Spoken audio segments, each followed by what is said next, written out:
Bonjour la belle diaspora, bonjour tout le monde, j'espère que vous allez bien, je me porte à merveille et aujourd'hui nous allons parler de liberté, certaines conceptions de la liberté. Vous savez quand on parle de liberté, ce mot rime parfois avec réalisation personnelle, épanouissement personnel. Quand on dit qu'une personne a atteint la liberté financière, c'est une personne qui s'est déjà réalisée au niveau financier et qui s'épanouit aussi au niveau de son style de vie à un certain niveau élevé. Alors, quand on arrive dans la diaspora, on atterrit, surtout quand on est arrivé comme immigré. Moi, je suis arrivée comme immigré. Au départ, c'est pas facile. Je le dirai toujours parce que c'est ça la vérité, c'est la réalité. Ce n'est pas évident au début. Ce n'est pas facile au départ. On atterrit, on n'a pas toute la même histoire. Qu'à cela ne tienne, c'est pas le même disque, mais c'est presque le même rythme. Parce qu'il est peint de douleur, il est peint parfois de regret, il est peint de culpabilité personnelle, il est aussi peint du regard des autres. Vous savez, on se met dans des états d'esprit et des émotions qui ne sont pas toujours valorisantes pour la vie. Et à un certain moment, on peut vivre comme dans le repli, on peut franchement se replier par rapport à la société. Donc, ça fait franchement appel à énormément de niveaux ou de vagues d'émotions qui ne sont pas forcément positives. Et donc, pendant qu'on attend d'être régularisé, on se donne beaucoup, on se donne à ces émotions, on se donne aussi surtout à se battre contre ces émotions. C'est un travail interne qui est intense, mais qui ne produit pas forcément de bons fruits pendant qu'on attend.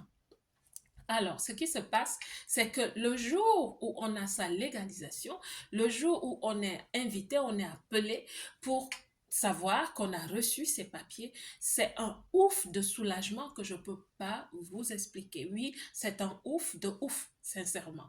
C'est un ouf de soulagement, c'est une épiphanie, c'est une célébration même, parce que oui, on a vraiment l'impression, et quelque part c'est le cas, qu'on est réalisé.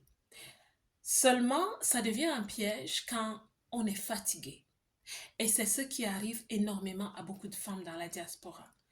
On est fatigué d'avoir attendu. On est fatigué d'avoir eu des émotions et d'avoir traversé des moments tellement pénibles qu'on se dit, on est arrivé. Oui, parce qu'on est un peu arrivé. On est finalement arrivé. On atterrit finalement. On est là depuis, pour certains des mois, pour certains des années, mais on a l'impression que oui, maintenant on a atterri. Donc c'est une célébration, c'est une libéralisation, c'est franchement ça donne une impression franchement de liberté totale. Et ce que beaucoup de femmes font, c'est qu'elles vont s'arrêter. Elles vont s'arrêter de rêver grand. Elles vont s'arrêter parce que franchement, c'est un jalon. Et donc, elles vont s'arrêter de rêver grand. Et puis après, elles vont attendre que les choses commencent à se mettre en marche, que la machine se mette en marche pour elles, qu'elles puissent entrer dans le système. Et généralement, on est accompagné par l'administration pour la réalisation de toutes les conditions administratives, juridiques et je dirais même physiques, immobilières, si je peux le dire, les facilités par rapport au logement, facilités par rapport aux études, facilités par rapport à ce genre de choses. Et c'est là où d'autres tombent et s'arrêtent aussi. Parce que quand les choses deviennent réelles, c'est-à-dire qu'on touche du bois, qu'on a maintenant un logement, qui est généralement un logement social, qu'on a une carte bancaire dans une banque reconnue, on fait partie du système et on reçoit chaque mois des subsides, ce qu'on appelle le social. Je vous assure, quand on ne recevait même pas le tiers de ce montant dans son pays d'origine, on arrive dans un pays et on reçoit cela sans rien faire. Et c'est là où le fossé se creuse entre celles qui prennent la ferme décision de réussir à l'étranger et les autres. Et encore, je vais vous dire, il ne faut pas juger. Je suis passée par là. Je ne suis pas tombée ni dans le premier sentiment de liberté, ni à l'étape 2 du sentiment de liberté. Non, je ne suis pas tombée parce que, par la grâce de Dieu, je vais le dire ouvertement, j'avais certaines valeurs. Mes parents m'ont inculqué la valeur du travail, la valeur de la dignité, la valeur de s'aimer et récolter et que notre vie est à l'image de ce que nous apportons aussi à la vie en fait. Et donc, c'est ça qui m'a aidé, et en plus de mes valeurs chrétiennes, auxquelles j'y crois beaucoup, qui m'ont énormément aidé, qui m'ont aidé à rester canalisée, et j'en connais plusieurs. Je ne suis pas la seule, plusieurs ont résisté et ont cru qu'il y a la possibilité de rêver et ont cru qu'il ne faut pas jeter l'éponge, il ne faut pas abandonner ses rêves, il faut continuer. Donc je souhaite parler à ces belles, à ces femmes dans la diaspora qui se sont arrêtées à un moment donné parce qu'elles se sont dit, elles sont arrivées. Je vous comprends mes belles. Ce n'est pas facile. Ça n'a pas été facile. Même pour moi, ça n'a pas été facile. Et pendant longtemps, moi, je vais vous dire aujourd'hui, j'ai eu à travailler sur les séquelles que cela a apporté sur moi. Parce que quand on traverse ces moments, on vit des moments troubles. Ça peut laisser des traumas, ça peut laisser des traumatismes, ça peut laisser des blessures neuronales, psychologiques. Et plusieurs femmes aujourd'hui ont changé au niveau de leur caractère, de leur personnalité, parce qu'elles sont devenues des femmes un peu défaillantes. Il y a eu, voilà, les intelligences ont dépéri, dépérissement des intelligences, des potentiels, parce que le cerveau a été atteint. J'aime beaucoup parler de la santé mentale. J'aime beaucoup parler de notre cerveau, le cortex, le néocortex, cette partie du cerveau qui nous aide à rester vaillants, déterminés, intelligents, battants dans la vie. Et ce cerveau est parfois atteint, très souvent atteint, pour, par exemple, ceux qui ont fait l'armée et voilà les blessés de guerre, par exemple, ils restent avec de lourds traumatismes. Et quand tu es venu dans la diaspora, je vous assure que tu peux passer à côté de ça. Et tu passes même à côté de ça, ou même en plein dans ça. C'est très fort psychologiquement. Il faut se battre. C'est pour ça aussi que je souhaite entretenir cette chaîne et ce concept, cette vision, la belle diaspora. Parce que je vois que nous sommes en train de grandir petit à petit. Ça me fait énormément plaisir. Je vois qu'il y en a qui commentent un peu, qui prennent le numéro, qui m'envoient des messages. Ça me fait énormément plaisir parce que si je peux toucher une âme, une personne, si je peux comprendre qu'il y a quelqu'un qui écoute, qui revient souvent écouter, abonnez-vous, abonnez-vous, abonnez-vous. Il y a des gens qui reviennent souvent pour écouter et qui sont fortifiés.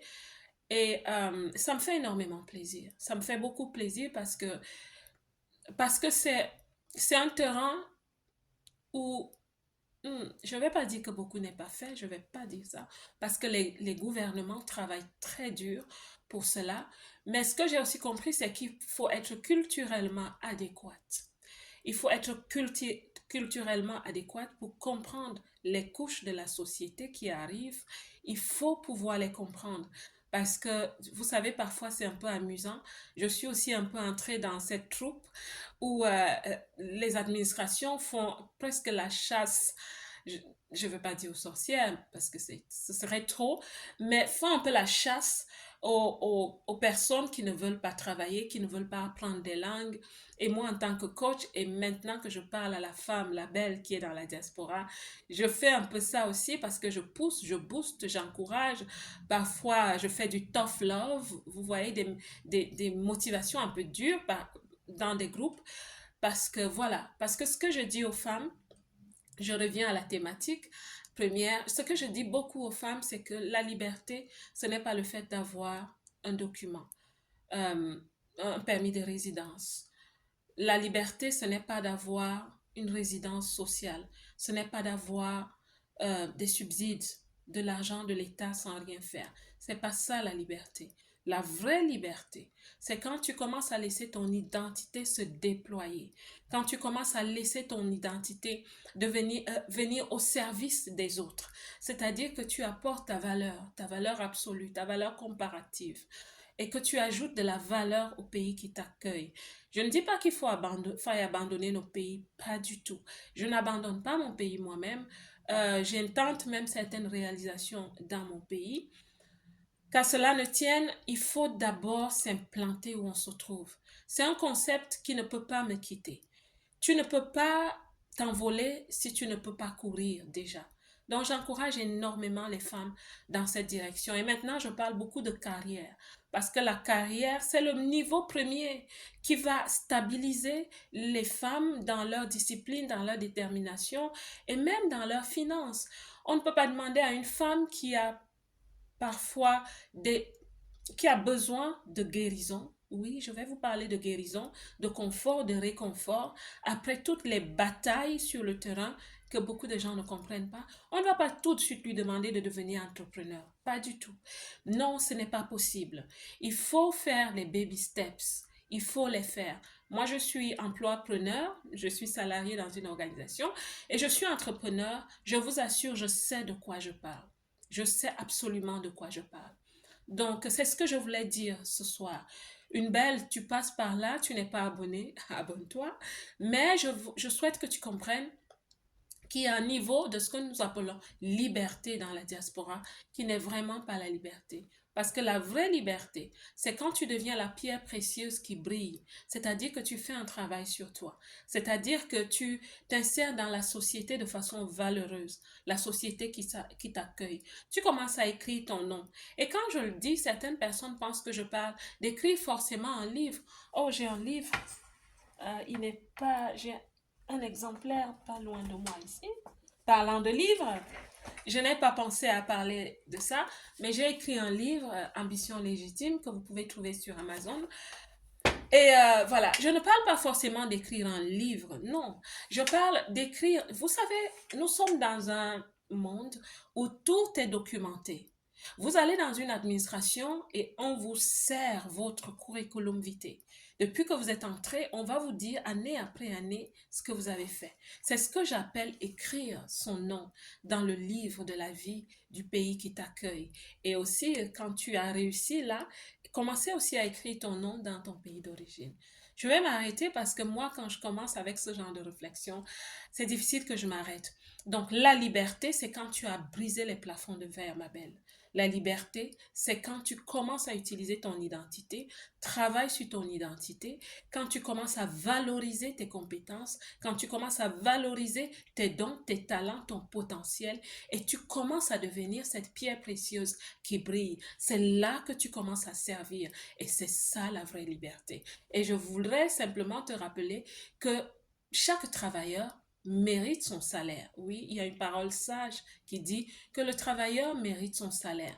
Donc, n'aie pas peur de te libérer au niveau de ton identité. N'aie pas peur de sortir de ta maison. Ne reste pas cloîtré. Ne te dis pas que ce que tu reçois comme subside de l'administration, de l'État, c'est ça qui va te faire te réaliser. Pas du tout. Pas du tout, ma belle. Non, ce n'est pas ça qui va te faire réaliser. Au contraire, tu te mets dans un enclos qui ne va pas t'aider pour ta destinée. Voilà, il y a une lumière qui s'allume automatiquement, je ne sais pas pourquoi, mais je vais m'arrêter ici. Ça sonne le glas de cette vidéo qui commence à être très longue. Je vais m'arrêter ici. C'était juste une petite causerie comme ça pour booster, pour encourager et pour dire que la liberté, franchement, ce n'est pas ce qu'on pense souvent quand on est dans la diaspora. La liberté, c'est plus haut, c'est vers le haut.